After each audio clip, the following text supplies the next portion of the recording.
Hey guys, what's up? It's JR Cuber, and welcome to Cubed Season 5, Episode 4. So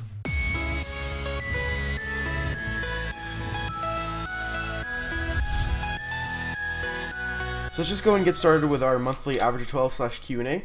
For this I'm going to be using my Along V2 since it is my main. So let's just go ahead and get started. So the first question comes from Christy Chow. Do you ever think you will make a sticker mod if you haven't already? And what is your best average on 3x3? So I currently don't really have any sticker mods, and I'm probably not going to make any because they just don't interest me that much. I much prefer shape mods, and my best average is I think like an 11.4 or something like that. BR Cuber, when did you start YouTube? I started my channel about 3.5 years ago. It'll be 4 years in January. Fedora Manly Man, how many cuboids do you have? I actually don't have that many. I only have like maybe 5 or 10.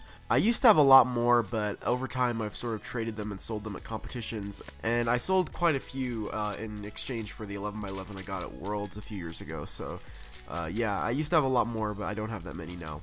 Rethink Cubing, can you make a video on how you set up your new camera for cubing videos? Well, it's pretty simple. I can just tell you what my camera's on right now. For cubing videos, I generally just keep it at 1/30th of a second for my shutter speed, and then an 8.0 aperture with like 800 ISO, I think. So it's just something like that, pretty much. The Geek Circle, how long was it after you became a cuber that you learned CFOP? I'd actually been cubing for like, I think about 1.5 years or so before I learned Friedrich. Nate the Great, is this question an acceptable question for Cubed? Sure is. Professor C, the controversy between cubes can't get any better, and no, that's what we thought about the Guhong is going strong. I noticed earlier on your channel that you took the second opinion, but now you seem to have changed your mind. Why is that? Well, I haven't necessarily changed my mind. I still think that it's possible for cubes to get better, but so far I haven't really seen it. And I know it definitely can be argued that cubes like the Mei Ying and certain other cubes are better than the Aolong, which is my main. At this point, while I think cubes can get better, I don't think there's going to be one that is going to be like the biggest one that everyone's using, sort of like the Guhong was and then the Zhanchi was. And so I think that cubes can definitely get better, but it's all going to come down to personal preference as to what you're going to choose. Louis Meza, do you think the WCA would eliminate 3x3 as an event once the world records cannot be broken anymore, which we are getting a lot closer to? Definitely not. I don't think that the WCA would ever remove 3x3 as an event, as it is 3x3, of course, the first cube to have ever been made, and the most classic event, so of course that's going to stay. It's possible that it won't be quite as competitive once we get the world record down to something like extremely low, but I don't think it would ever go far as to get removed. So those are all the questions I could answer today. If you had a question that didn't get answered, you could leave it in the comments, and I might answer it next month. Now there's something I want to talk to you guys about. Recently in Cubed, I've been seeing that there are a lot of questions, but there's really not that many good questions. The majority of the questions that I get on Cubed are things like, how do I get faster, what cube is good for me, that kind of thing. And I can't answer those types of questions on Cubed, so if you ask them, they won't get answered. So if your comment hasn't been answered for several months in a row, that's probably why. I try to answer questions that are good for everybody and not just going to sort of help the specific people that ask them.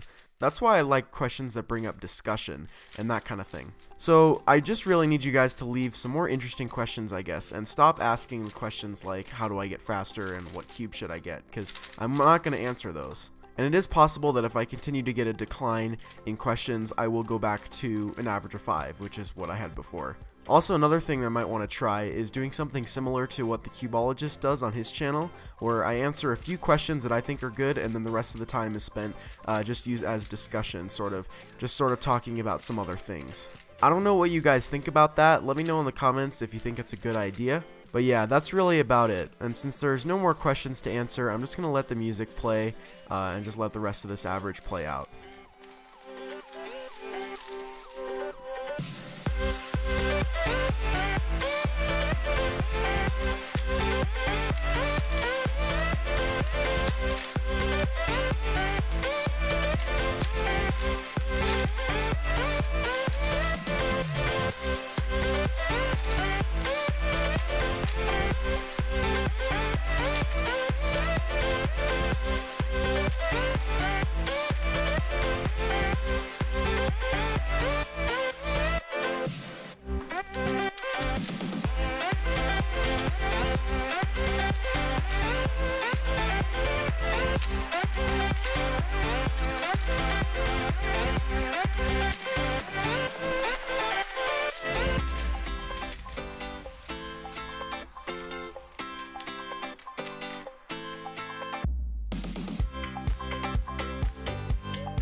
So that was a 13.86 average of 12, which is really good for me.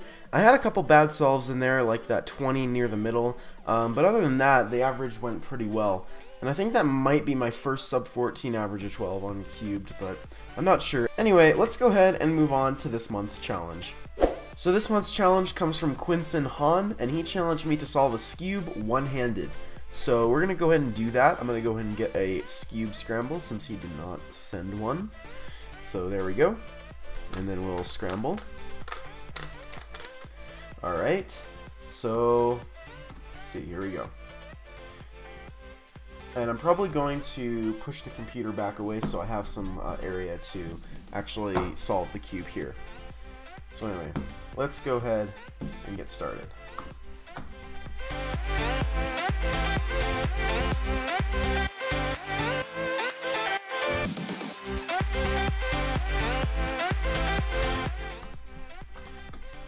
And there we go. So 43 seconds. So that was not bad at all. Sorry if the cube was a bit out of focus while I was doing that. But anyway, I won that challenge, so that's pretty cool. He got like a 53 seconds or something like that. But yeah, that was a pretty fun challenge actually.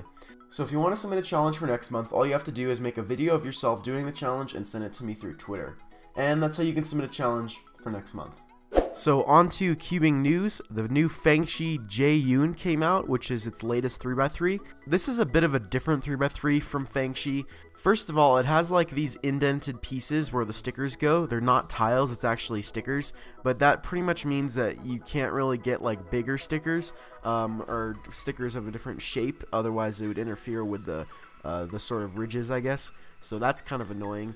As for the design, it looks relatively similar as before. It just has a bit of like a bigger torpedo, but it looks like it might be made from like a harder, higher quality plastic, which would be a really great thing to see. Also, Oscar Van Deventer's 5x5 gear cube just got mass produced. That looks like an extremely interesting cube. It's very complicated looking, has a lot of small pieces, and that's sort of one that I am pretty excited to try out. Something that I'm probably going to be getting pretty soon. And also, the Fangshi Lim Cube 3x3 Dreidel version 2 came out. This looks like a little bit of a less complicated version of the original Dreidel, and so that looks like another pretty interesting non-WCA puzzle. And also the Yushin 5x5, which just came out, and I'm interested to see if this is going to be at all like the Yushin 4x4. So that's going to be pretty interesting to try out as well. All sorts of new cool cubes coming out this month. And the new Chi-Yi Pyraminx, which looks like that could be pretty interesting as well. And then finally, the Crazy Bad Cuber 4x4x6 Fisher Cube just came out. The 4x4x6 Fisher Cube was a mod that Crazy Bad Cuber did a while ago, and now it's just getting mass produced by Calvin's Puzzle. So that looks really, really interesting.